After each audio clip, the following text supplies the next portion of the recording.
beware, the most expensive brick on the block. Tesla shares lower ahead of the company's Q4. GM has just announced their all-new zero-emission engine that will make electric and internal combustion vehicles obsolete. This all-new radical technology is said to be the next revolution in the automotive world and will drive us towards a completely eco-friendly future of cars. So, let's not waste any time and check out this new way of thinking as GM CEO announces this new engine that will change the world. What exactly is this all-new technology?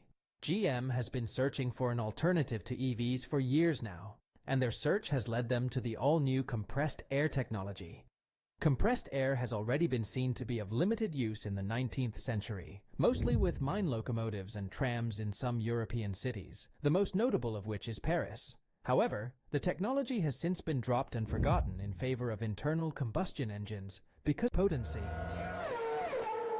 However, in the early 2010s, the French car manufacturer Peugeot saw the potential in combining compressed air with internal combustion engines into an all-new hybrid technology that retains the eco-friendliness of a regular hybrid without needing a battery.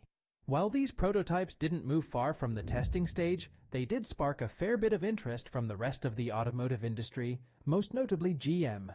GM saw the potential that compressed air vehicles harnessed. However, they also realized that such a technology needed a fair bit of development if it were to compete with regular internal combustion engines and the rise of EVs. As a result, GM started slowly researching and developing compressed air technology parallel to developing EVs and internal combustion vehicles. So, with that in mind, it's high time for us to tackle a very practical question, and that is, how do compressed air vehicles function? Compressed air vehicles function very differently from regular engines and EVs. You see, instead of having a conventional piston-driven engine or an electric motor, compressed air vehicles utilize specially designed pneumatic engines, also known as compressed air engines. These engines are, from a mechanical standpoint, very similar to regular internal combustion engines. The engine uses pistons, just like petrol-powered ones do. However, unlike combustion engines, the pistons of a pneumatic motor are connected to a spring, and instead of relying on an explosion that creates the piston motion, pneumatic motors introduce air into the chamber, increasing the pressure inside of it, which pushes the piston to its maximum length.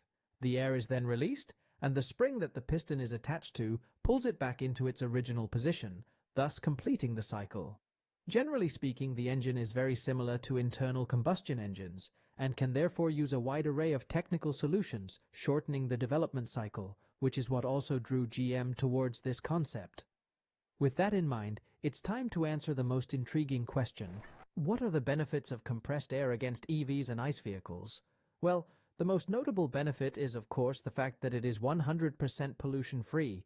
It's just pressured-up air, meaning that there is no environmental damage being done while it functions. As a result, compressed air engines solve one of the biggest issues regular combustion engines have, and that is direct pollution of the environment. Compressed air engines also beat out EVs in this regard, as making a compressed air engine is far cheaper and requires no rare earth materials, much unlike batteries or electric motors.